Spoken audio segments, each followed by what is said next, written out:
È pericoloso mangiare in India? Mi trovo nel Kerala, precisamente a Kozhikode. Dopo un lungo viaggio in autostop sono in cerca di un cibo tipico di questa regione, il Kerala. Rigogliosa e piena di boschi e di palme, il puttu, per molti considerato un dono degli dei.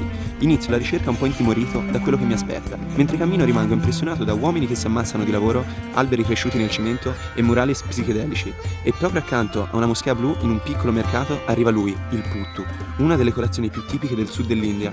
Un cilindro di farina di riso cotto a vapore alternato con strati di cocco grattugiato. Si tuffa in curry di ceci e altre salse e via. Pasto semplice e economico, tipico dei contadini di questa regione. Questa è la prima volta che mi sono tirato indietro e non me la son sentita. Prometto che non ricapiterà più. Rade rade! Rade rade!